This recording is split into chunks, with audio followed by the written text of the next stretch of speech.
and welcome to the first webinar of the 2020 Tom Spurling Oration webinar series. My name's Beth Webster and I'm Director of the Centre for Transformative Innovation and your moderator for this evening. Before we start, I'd like to run through some webinar housekeeping. May I ask that you make sure you're on mute. A recorded version of this webinar will be made available and we'd love to hear from you throughout the session.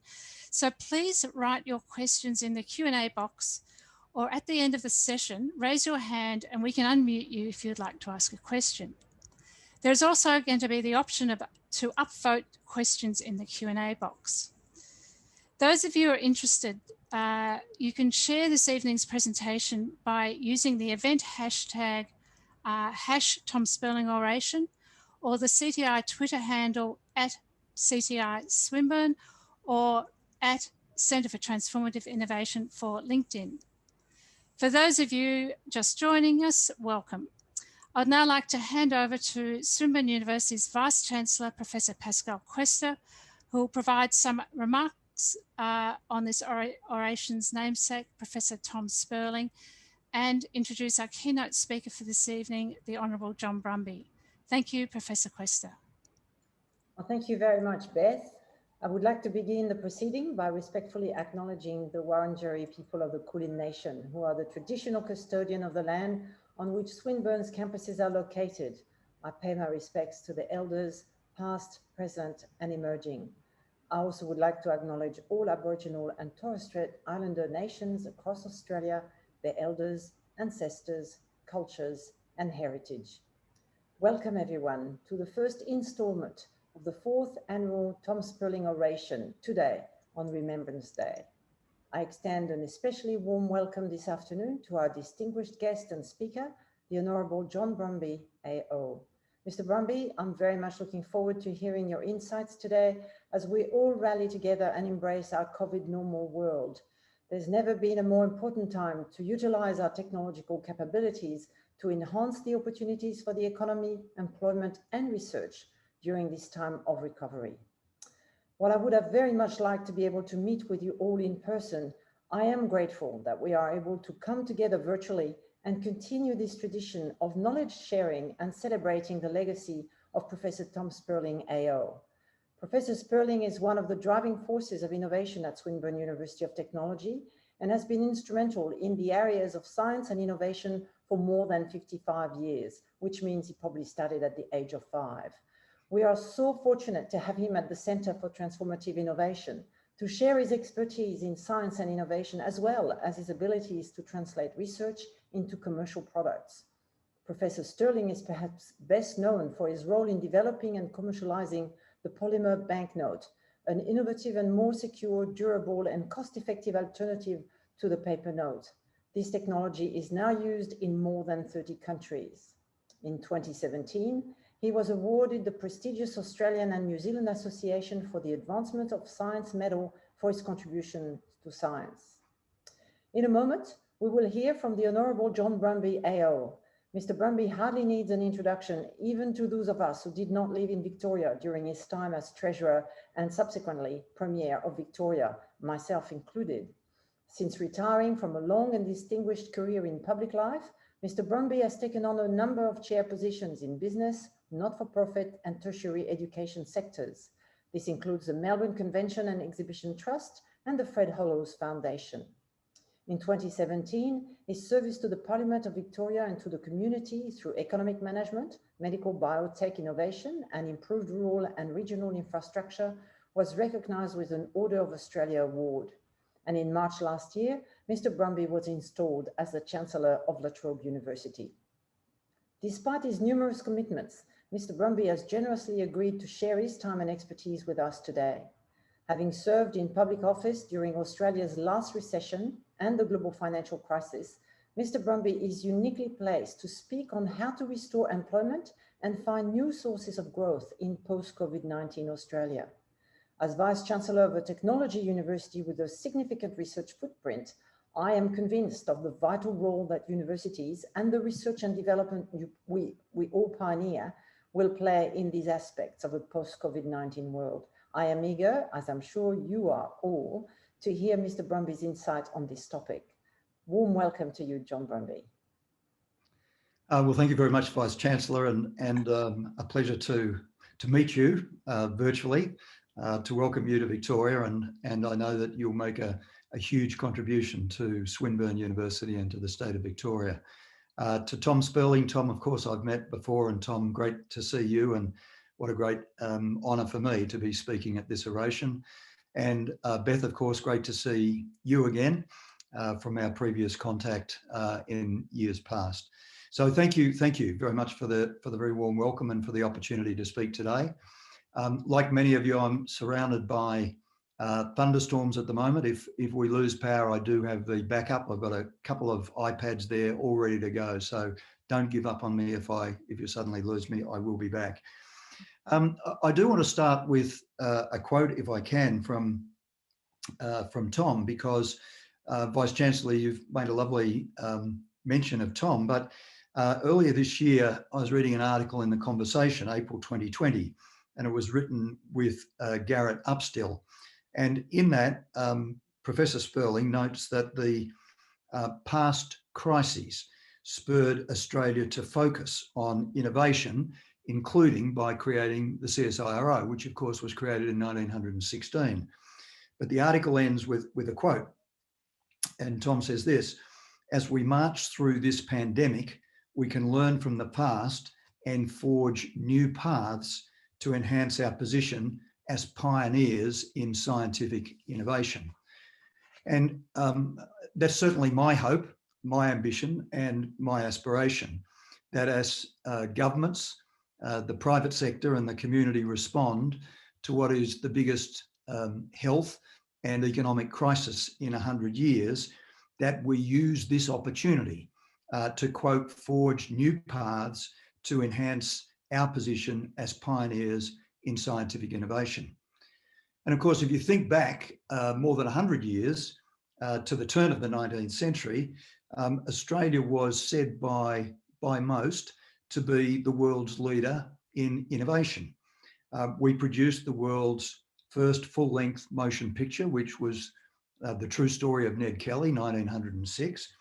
Our tramcar network was considered to be amongst the most advanced in the world. We built tall, architecturally complex buildings. And of course, in agricultural technology, we had the sunshine harvester and all of the other combine harvester technology that went with it. The harvester story itself is instructive in two ways. By the 1920s, that company was the largest implement factory in the Southern Hemisphere, generating tens of thousands of new jobs. But incidentally, it's a story about innovation, I guess, because of their industrial dispute that they had at the time, that led to the harvester judgment and what became the basic wage or the minimum wage in Australia. So I'm going to return to the theme of science and innovation a bit later in my remarks tonight. But at the outset, I did just want to highlight how important science and innovation is. And I'll put this in another context too, because if you think about what's been driving economic growth here in Australia, but generally across the globe over the last few decades, it's really been three big drivers in my view.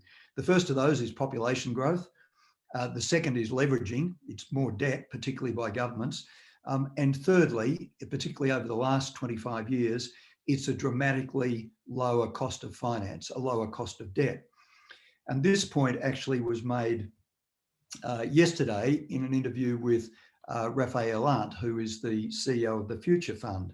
Raphael was a little less enthusiastic than the markets in thinking that a vaccine was going to fix the world's problems with COVID and the economic recession. And I certainly agree with Raphael. If you look globally, they've been the three big drivers. But for Australia, I would add two other drivers of growth. The rise of China. And when you think of the rise of China, I say this in many speeches, China's rise has really been Australia's good fortune. No country in the world has benefited as much as we have from China's economic rise. And the second is economic and financial reform. And I'm thinking here of the ways in which Australia has led the world. The banks, the currency, tariffs, competition policy, tax reform, including the introduction of the GST, and the National Reform Agenda, which was introduced when Steve Bracks and I were Premier. And so when we look to the future, if you accept that that's a reasonable analysis of the drivers of growth, when we look to the future, we're going to need new drivers of growth. We're going to need to identify new industries, new opportunities, new uses of technology, and new innovations to drive growth. So in my remarks tonight, I want to begin by briefly identifying and analysing the impact of COVID-19. I want to suggest some learnings and make some observations, and then I want to focus on the key areas that will drive growth and lift, as I've called it, the long tail of unemployment. So I guess the first question is, where do we stand in terms of COVID today? And Carissa is going to do the slides for me. So if we just go to that first slide. So where do we stand? We know this picture pretty well. We've seen pretty fancy technology, particularly on the ABC every night, about what's happening with COVID, but it couldn't be starker, really, the contrast between now Australia and the rest of the world. In the rest of the world, in Europe, just completely unraveling, and ditto in the United States, where they've been running up to 100,000 cases a day. But we're also learning from COVID that the health impacts of COVID aren't just short term. It's not like catching a cold and getting back on the job. The longer term impacts include ongoing breathing difficulties, inflammation of the heart muscle, and impacts on brain function. And as you might have seen this morning in a further report released looking at mental health and dementia in COVID-19 patients 90 days after infection, we're seeing significantly higher rates of anxiety, depression, and dementia. So that's a good story. We just go to the next slide. But if you look at where we stand economically, while we've had these extraordinary results in terms of getting on top of COVID-19, economically we're still well and truly challenged here in Australia and around the world. Greg Smith from CEDA said, and I quote, "The economic profile of this crisis differed markedly from that of the global financial crisis and most previous crises, which derived mainly from failures in one or more financial markets. Because it's based on a physical disaster and has required the government to limit people movement and associated production, this crisis involves both supply disruption and demand collapse." You can see from those graphs there, I've just put the two up. You've got the unemployment rate, which is at around 8%. The Reserve Bank in their last week's board meeting still predicting that the unemployment rate will be 6% plus in 2 to 3 years' time. Plus, of course, you've got the underemployment rate. Plus, of course, you've got another 3 million Australians on JobKeeper. When I first went into the federal parliament in 1983, at the beginning of the recovery from the early 80s recession, we had unemployment rates in my electorate of Bendigo in places like Maldon and Castlemaine that were well into the double digits, 13, 14, 15, 16%. I think today, if you added 8% to significant underemployment and then the 3 million on JobKeeper, again, you're going to be getting real unemployment rates that are in double-digit levels. It's interesting if you think about this crisis as well, to build on what Greg Smith said, it is very different to where we've been in the past. The impact is quite uneven. It's uneven between countries. It's uneven between states. It's uneven between age groups. It's uneven in its impact on the labour market. It's very uneven on its impact in industries, particularly travel, hospitality, and tourism. One of the points that the RBA has made, which is an interesting point, is that this is unlike previous recessions as well, in that over the last 6 months, certainly in Australia, savings and incomes have actually increased. And they've increased because people have drawn down on their superannuation, and they've increased because of a very large transfer from government to private hands and to businesses through JobKeeper.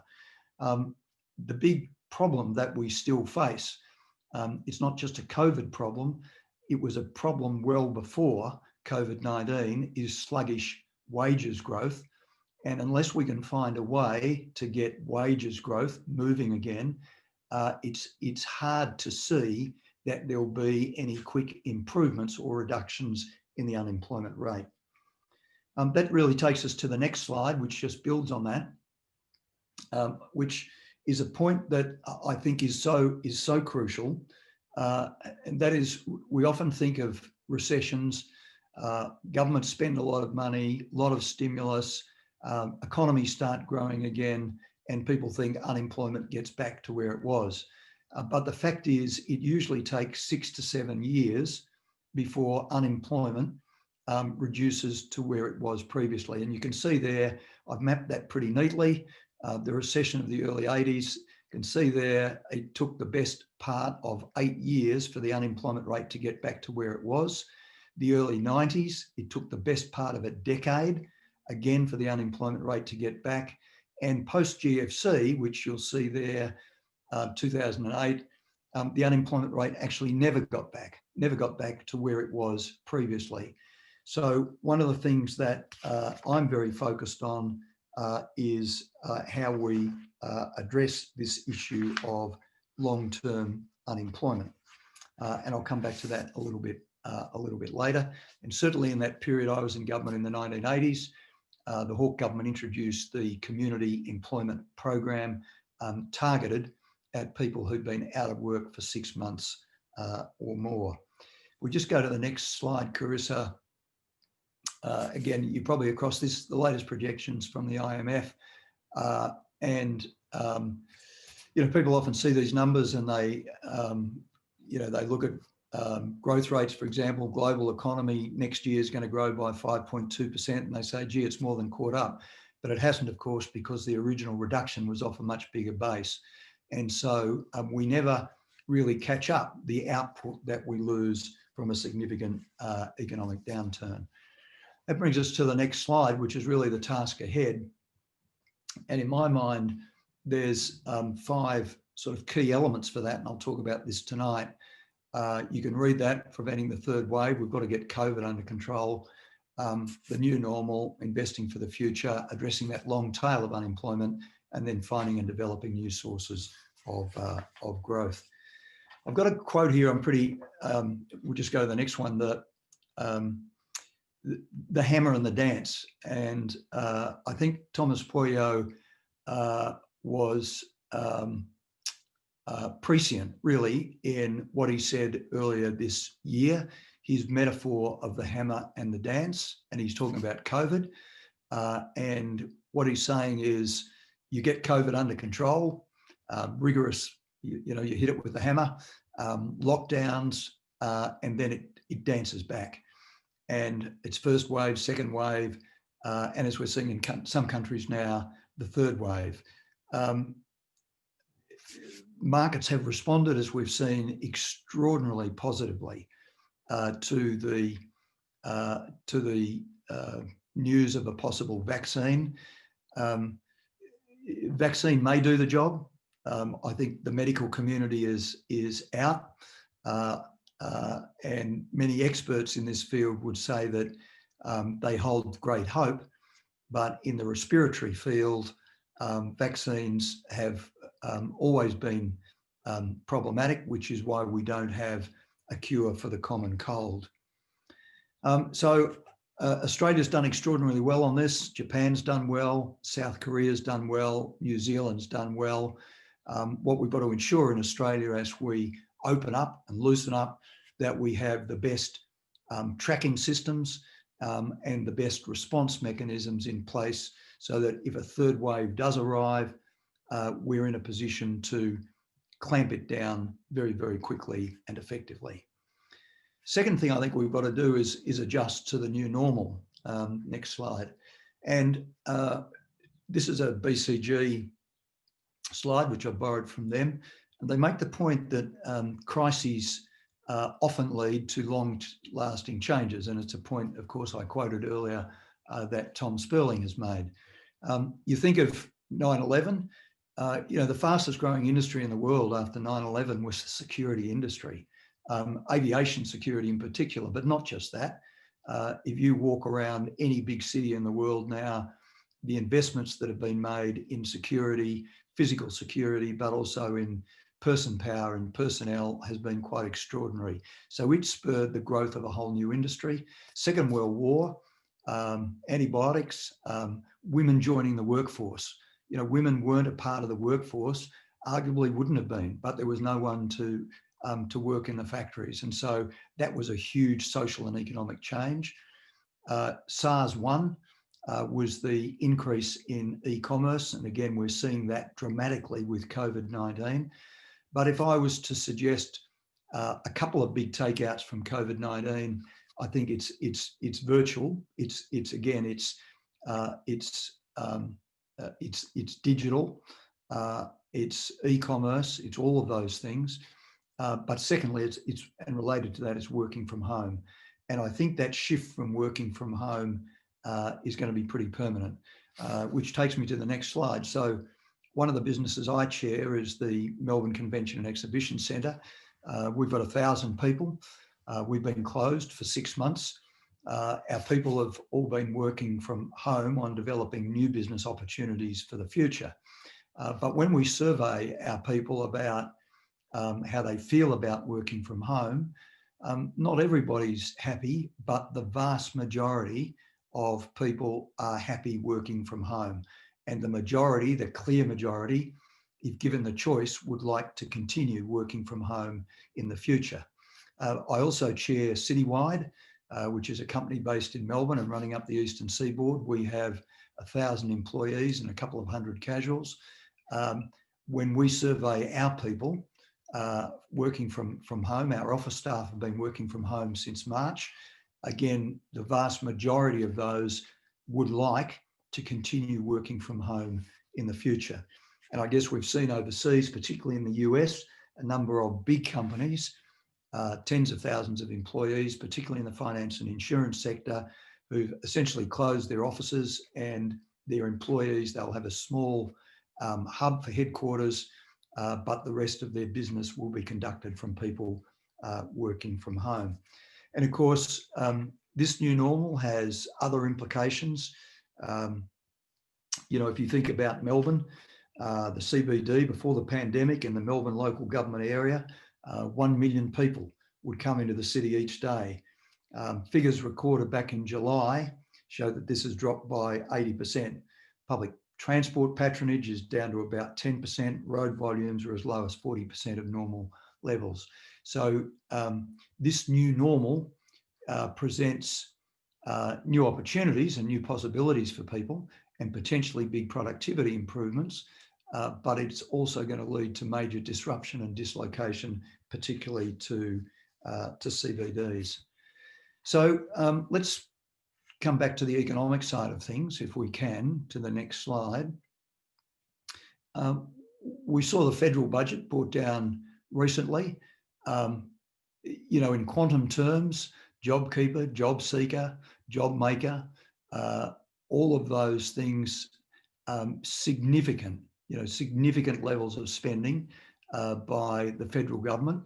And as you know, in total, far larger than what was invested post GFC.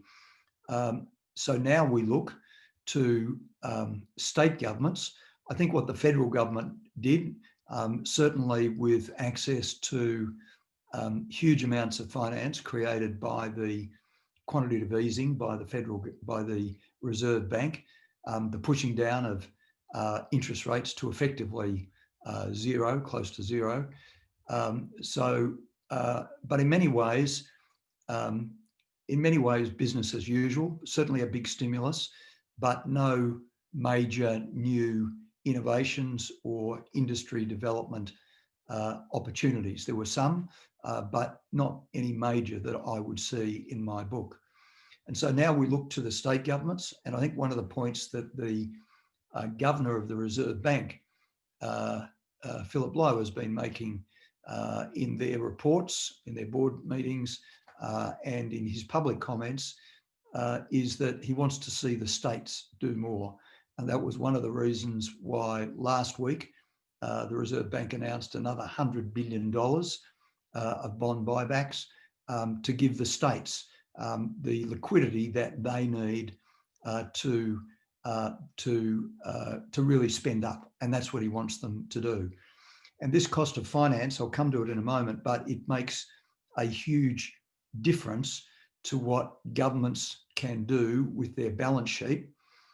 One of the challenges, and I know this from being a state treasurer, is you've always got to manage how much you're paying on public sector debt, because if you're paying too much there, every dollar you're paying there is a dollar less you've got for teachers, or for research and development, or for nurses, or for the public safety, for police and emergency services. So you've got to manage that. In the early 90s, when interest rates hit, home mortgage rates hit 20%, and the then Cain Labor government had borrowed heavily, they were in a position where 15% of their total outlays were going on servicing public debt interest, so pretty close to $1.06. That's a lot of public debt interest servicing, and it's a lot of money you're spending that isn't available for other public good activity. In my time as treasurer, we got that down to around 2%. And I remember it was, we were able to finance significant increases in capital works, but at the same time, reduce debt servicing and use those savings to employ more teachers, more nurses, more doctors, and more support for research and development. If you look at the 10-year bond rate for the state government at the moment, it's at 1.22%. What the Reserve is offering is even lower than that. And that means you can spend or borrow, say, an additional $20 billion, and your debt servicing cost of that is just minimal every year. So we're looking to the states, and the state budget is coming up on November 26. These are my criteria. I've kept them pretty simple. They could be a lot more complicated, but that first one is net new jobs. And I say that because one of the easiest things that could happen at the moment is that the states could put aside huge amounts of money and really just attract industries from Sydney to Melbourne, or Melbourne to Adelaide, and it happened back in the years I was treasurer. Queensland was the worst offender. And one of the initiatives that all of the treasurers except Queensland signed up to was that there would be no attraction of existing businesses across state borders unless they were going to generate net new jobs for the Australian economy. So it's got to be net new jobs. It's got to be net new jobs for Australia. Quality of life is crucial, and Australia has one of the highest qualities of life in the world. We need to maintain that. It's one of our great attractions. It's why people around the world want to live here. It's why we're a magnet for attracting talented and skilled people here to Australia. So we need to maintain that. A cleaner environment. I think if you look at the aspirations of the Australian people, they want a cleaner environment.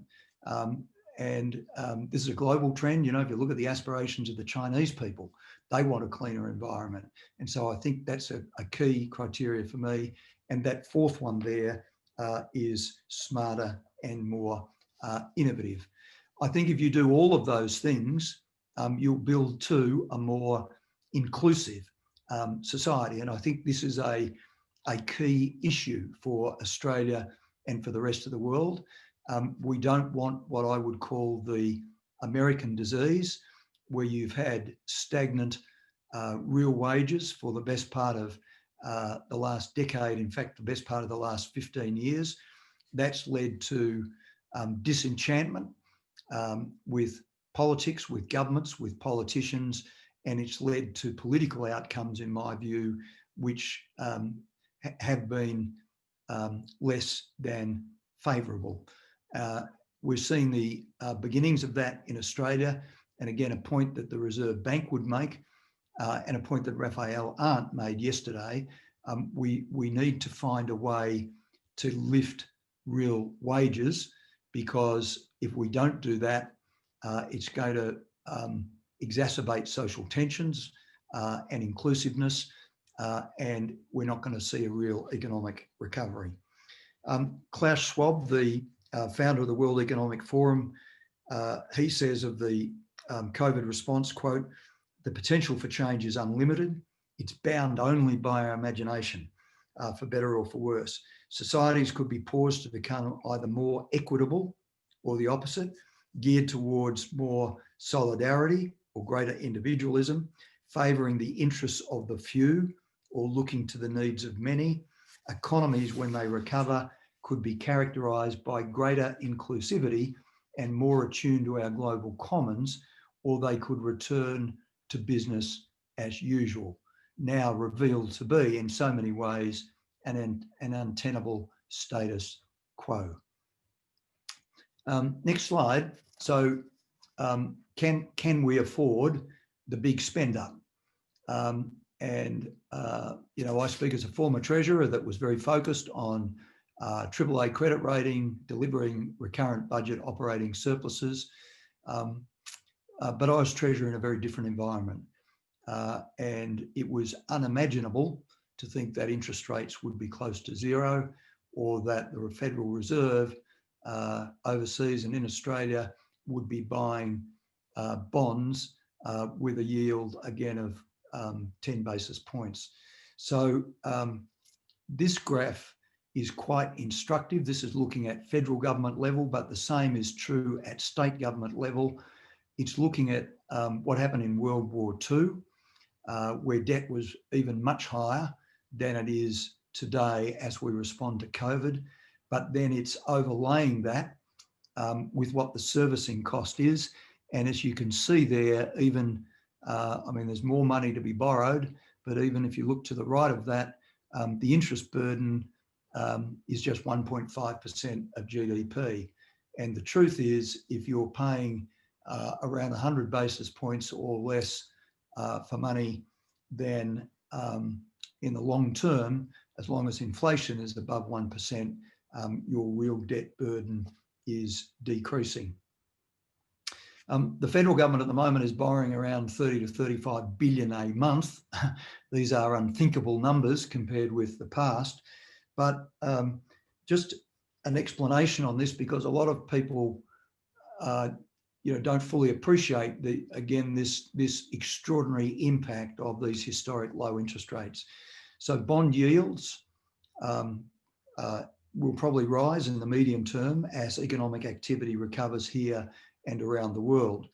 But the good news is that rising bond yields don't translate into higher interest payments until each bond matures in the future and is refinanced by another bond at a higher prevailing rate at that time, which in some cases is 30 years into the future. Even if bond yields rise rapidly in the next few years, and I should say reserve banks here and around the world have been at pains to say they will not let that occur, the average interest cost on the total pile of debt will remain low for at least another decade because of the low rates already locked in.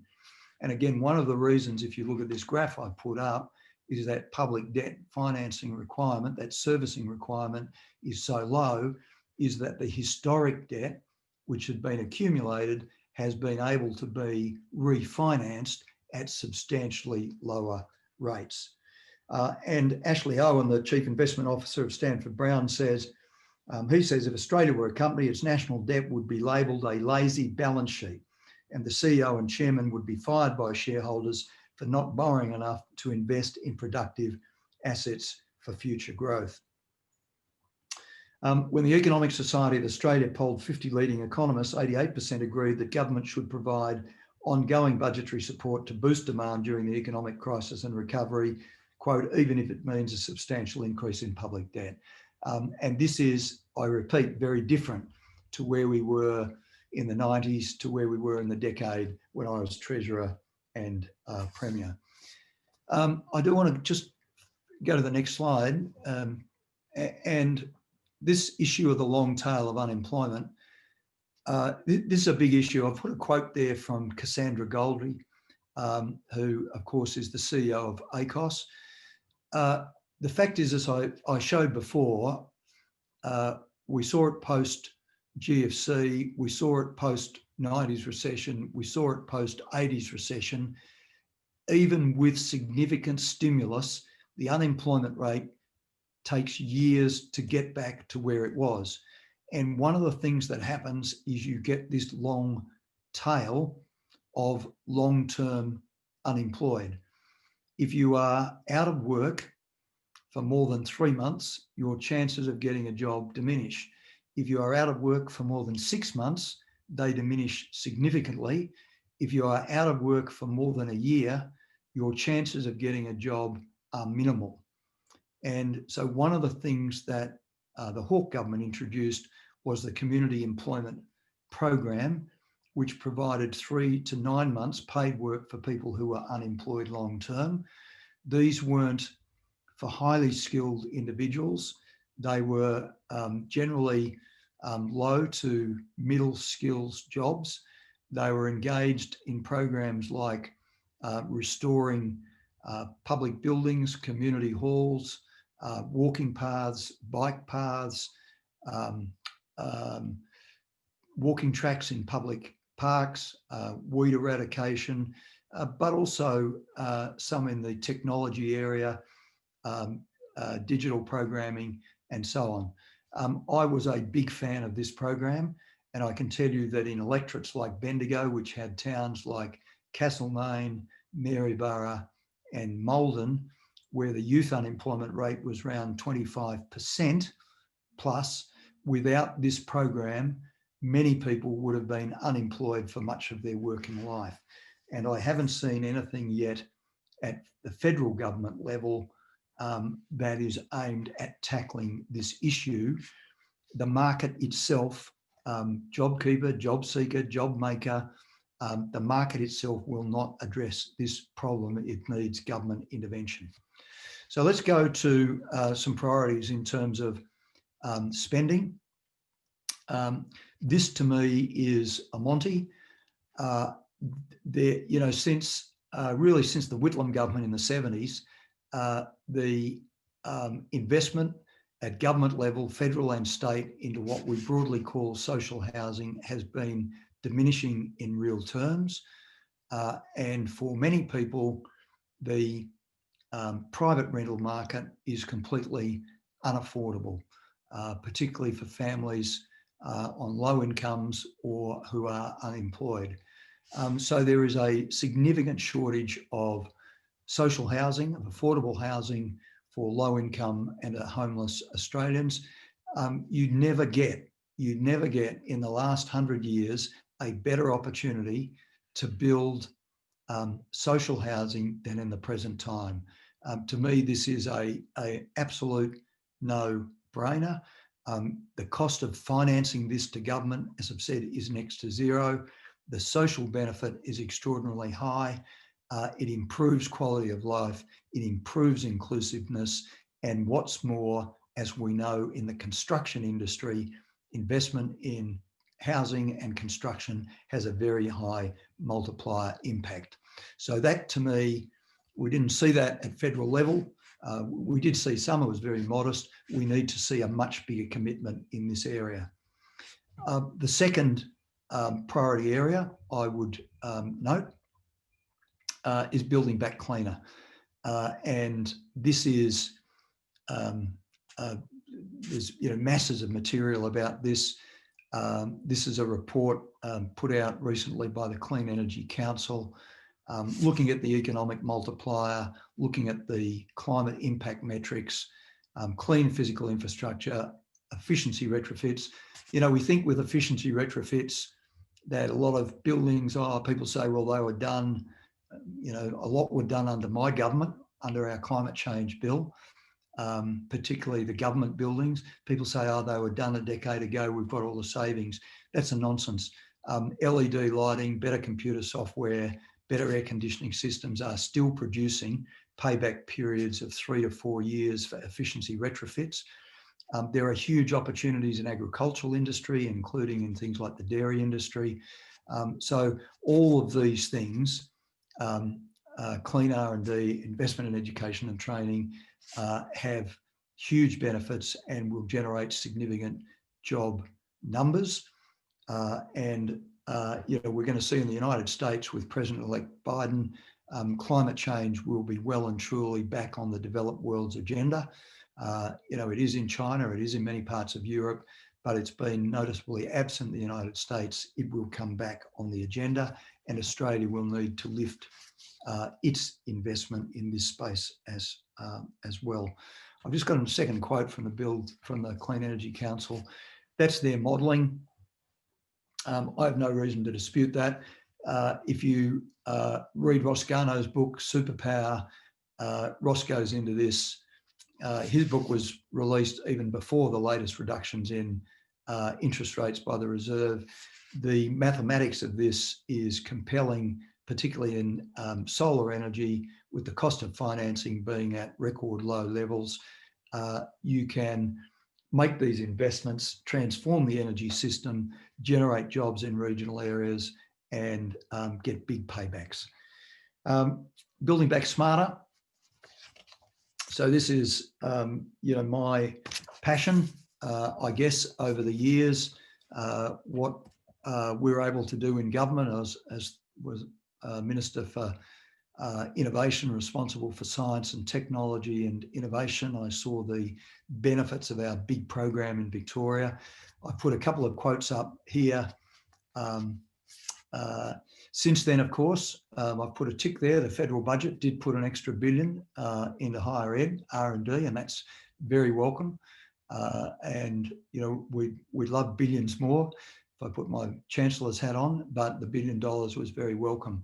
But we've still got, this huge gap in shortfall in what we do in R&D, and particularly, as Tom knows, there's a research side of it, but where we've always been soft in Australia is in the in translation and commercialisation. So recent report by Deloitte, Access Economics, this was just last week, I think modelling commissioned by Universities Australia, showed that for every $1 invested in higher education research, $5 is returned to GDP. So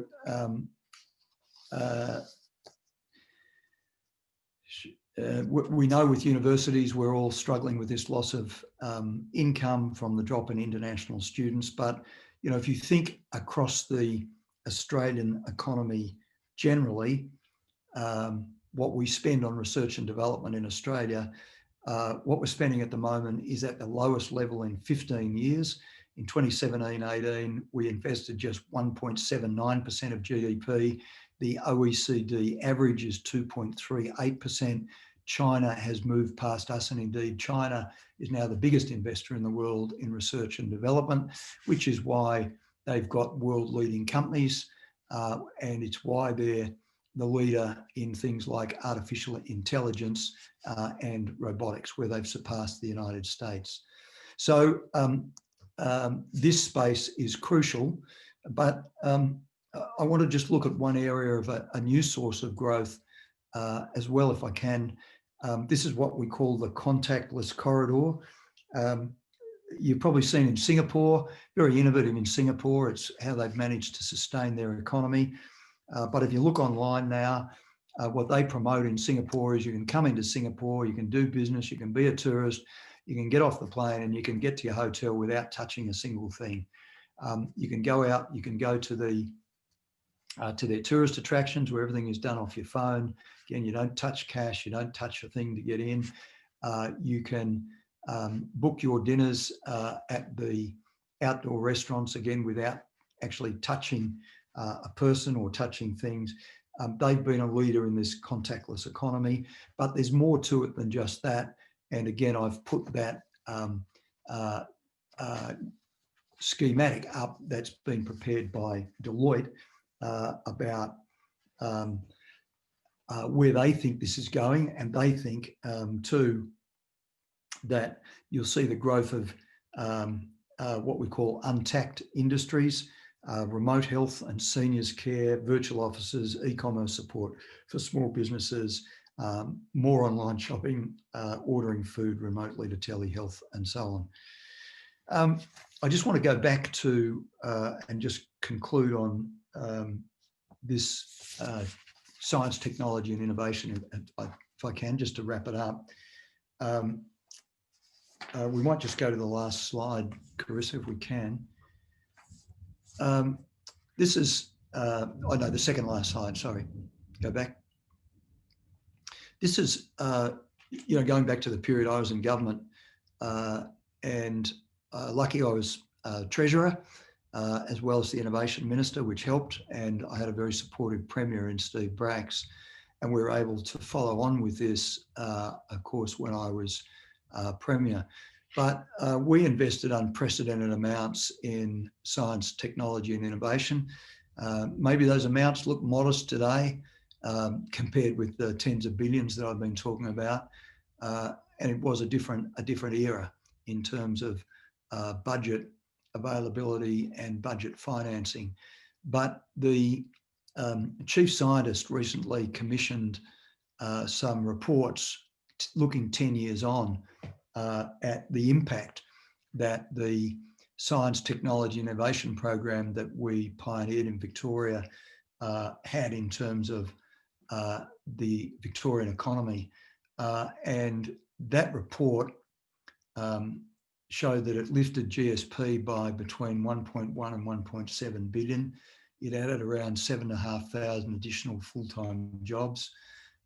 It added an additional 1,750 export contracts.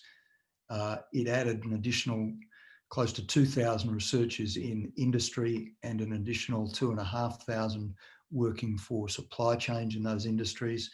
It led to 115 US patents and 604 non-exclusive or multiple licensing agreements. Some of the examples, the success stories, lightweight manufacturing, that's Carbon Nexus down in Geelong, producing aerospace grade carbon fibre. That's now supporting more than 1,000 jobs in that region. Renewable energy, combining next generation organic solar cell chemistry with polymer technology, going back to Tom's original work, and the Melbourne Centre for Nanofabrication, which has assisted in the attraction of over 300 million in research investment, and it supported industry to develop a range of commercial products. A month ago, the Herald Sun actually asked the former premiers of Victoria what were their 4 big ideas to kickstart the Victorian economy. If we go to the next slide, Carissa. And I had 4 big ideas there, but this was my number 1 idea, which was for the Victorian government to create a new $1 billion breakthrough fund. I defined this as supporting scientific, digital, biomedical research and translation across industry, universities and medical research institute. Funding that over 3 years. You could limit this just to biomedicine. You could make it broader, but there is no doubt in my mind that this is what could lead to a more prosperous, but also healthier Victoria, which would be a double winner. So that's, I think, something that would have, enormous benefit across our economy, across our society, and will be one of those new drivers of growth in the years and decades ahead. So I'll finish there. I've probably gone over time. I apologise for that, Beth. And now looking forward to the questions and discussion. Fantastic. Thank you very much for that very comprehensive overview of both the issues and the solutions or possible opportunities going forward. Can I ask people who've got questions to put them in the Q&A button right down the bottom? There's a, you can pull, if you click, you can type your answer in and I can see it and I'll read it out. I might just start off with a question for myself, taking my prerogative of as a chair. Now, we hear a lot about how Australian firms are behind the frontier in terms of being up with the latest technology or using the best management techniques. So there's the stars, and we hear a lot about the stars. I mean, you mentioned a few in your speech, but a lot of low-hanging fruit, a lot of productivity gains can be made by bringing the people, not necessarily at the tail, but maybe in the middle of the pack, up a few notches and bringing them, increasing their level of technological sophistication. Do you have anything to say about what the government could do in that area in terms of improving the technological sophistication of your average firm? Well, I think, federal level, I'm certainly a supporter of the budget initiative on investment allowance. I was a big supporter of that and did some work with the Keating government in 1991 I should say 92, 93 in Keating's response, which was called One Nation. And that was an investment allowance, in fact, an accelerated investment allowance. And I saw significant benefits of that. So that makes it easier for businesses to invest in new technology, whether it's produced here or it's imported, but it makes that investment easier. But secondly, Beth, I'm a big believer in, clusters, and, we've seen them in your catchment, and some of them indeed, arising from some of those STI programs. And so if you get, university researchers together with industry leaders, key firms, you can create the transformative technology and the knowledge of technology that you need. One of the things under the old STI program, it wasn't just biomedicine. It was, there were many grants across industry. And what they did do is bring those parties together around a project. And it might have been, transformation of small and medium-sized businesses. Might have been getting them up the technology curve. So I think, that's probably the best I can do on that question. I see one of the ones on Q&A, which from Robin, our over-reliance on imports for many essential goods. I think one of the other things that we will see, I think it's a really good point, I didn't mention it, so I'm glad I got the question, is, in terms of the direction ahead, we are going to see more onshoring. Just the fact that COVID exists, it's made it more difficult to transport goods around the world. And I suppose, ironically too, some of the trade tensions we have, or government tensions with China, these are going to create opportunities to bring more manufacturing back to Australia. Again, there's not a lot of manufacturing around the world. The truth is that there's not a lot that hasn't happened without some level of government support, whether that was 5 decades ago, whether it was tariffs and tariff protection, or whether it was startup financing, low-cost loans, and that's particularly true if you look at the IT industry. So I think we will see more onshoring. You will see more support from governments to do that. I think additionally in the manufacturing space, you're going to see significant opportunities in the recycling area, and markets behaved rationally, I think, for most of the last decade, where the most cost-effective way to get rid of waste was to export it, and China was happy to take it. China is no longer happy to take it, and we've got to add value to it. And there's an old saying, that someone's waste product is another person's raw material, and it couldn't be truer. So I think you are going to see significant investments occurring in waste recycling. You're seeing that with glass, with collection systems now in many councils. City of Yarra, I know, Macedon Ranges, where there's the separate glass bins. We can have much higher concentrations of glass in things like roadways, much higher concentrations of plastics in many areas of public infrastructure, from playgrounds to road safety barriers. Reusable concrete in roadways and pathways. Some of that requires government mandate. Some of it may require a tax, as they have in Europe, where there's a consumer charge now, which consumers pay if they buy a fridge or a TV or whatever. It's to meet the future cost of recycling that. So we've been a bit backward in this area in Australia, but I think you're going to see a lot of job opportunities created in this area as well. So we've got a question here from Petro. He says, John, do you believe that better interactions between academia and industry will help the economy? And if so, what would be your plan from both the academic and industry point of view to improve that relationship? Yeah, so I think the best way to improve that is to share knowledge, understanding, and information. And that might sound a bit trite to say that, but some universities are better at this than others. That's the truth. Some universities are a bit isolated from the communities around them. I know Swinburne's always been very linked into industry around it. It's probably been a pace setter in that regard. I think La Trobe has been pretty good in that regard, but we'd like to do more in the future. And part of our university city of the future is, in a sense, turning the university inside out. It's getting industry, it's getting communities, it's getting people on the campus, sharing ideas and sharing challenges and working together to solve them. But I would say again, I think I don't want to say that everything in the world is relies on government for solutions, but often you do need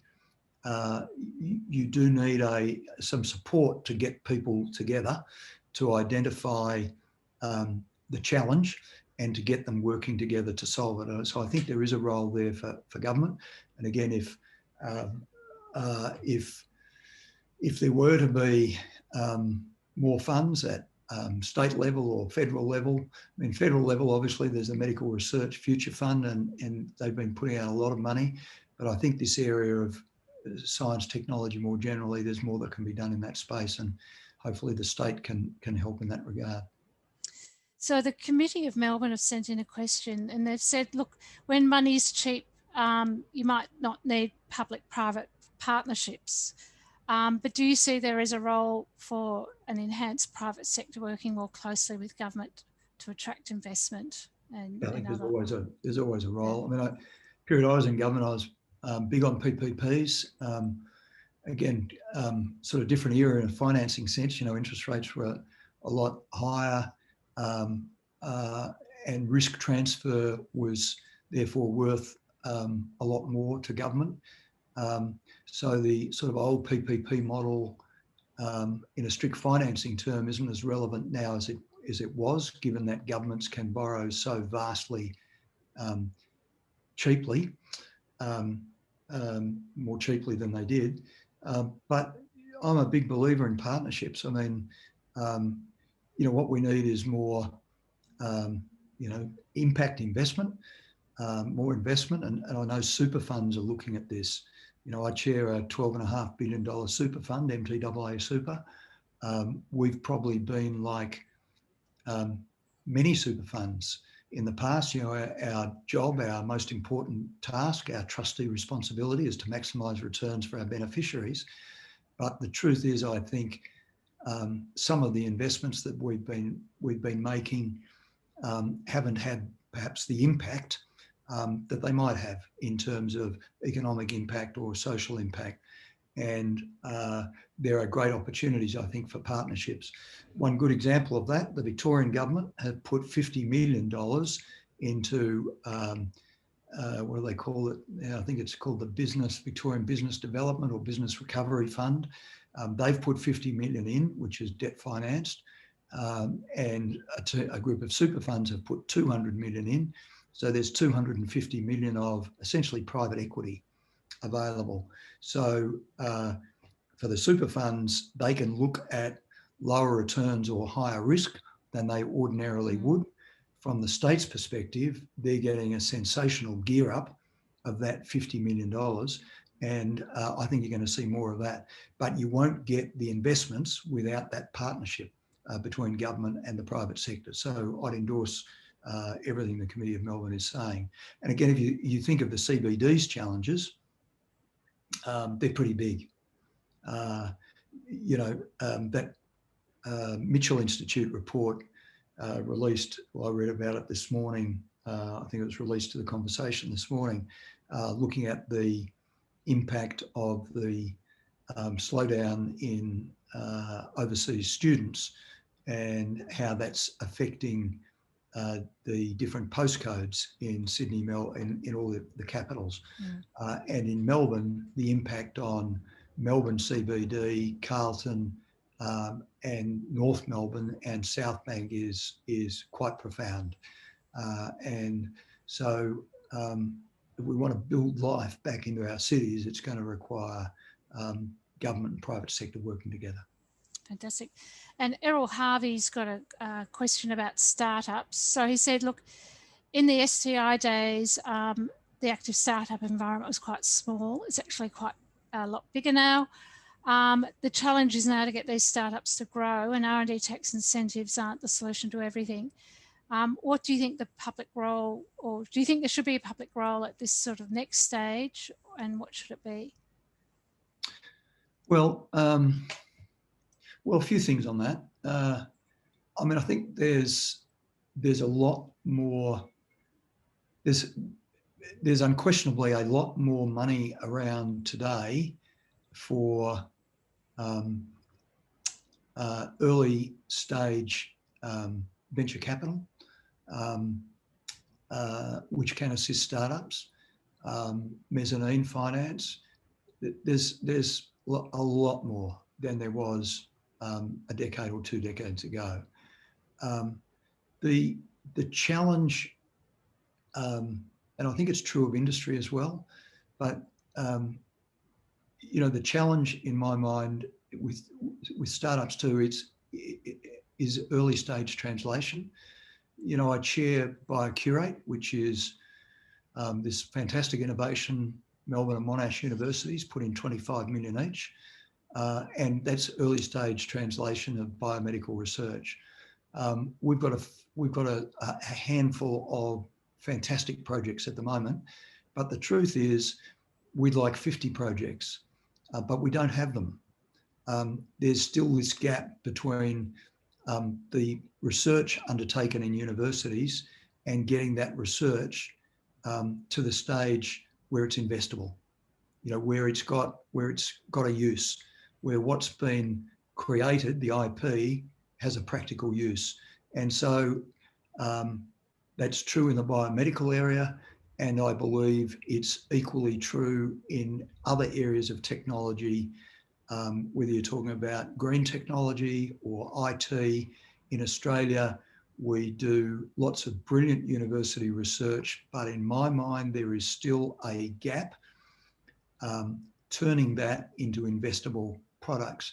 And so when you come to startups, I know with my super fund hat on, our challenge has been a lack of investable projects. It hasn't been a lack of funding, it's been a lack of investable projects. Is there an information gap there? Is it the problem that because I know a lot of inventors come forward and they will tell you their thing works, they will tell you there's a market need, they'll define it, scope it out really well.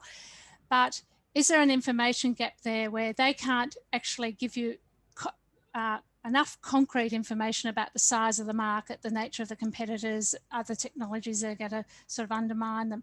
Is it a problem that we've got where we're a little bit isolated, we really don't have the quality of information to make that extra step? Or do you think their inventions are just too primitive or too early? No, I think Australia's always been a great country for innovation. When I began my remarks today, I was talking about the turn of the 19th century, but you can look at so many other examples where we've led the world, and there's no shortage, whether that's been in the medical area or the backyard inventor or the ute. There's been no shortage of great innovations here, but a lot of them never see the light of day.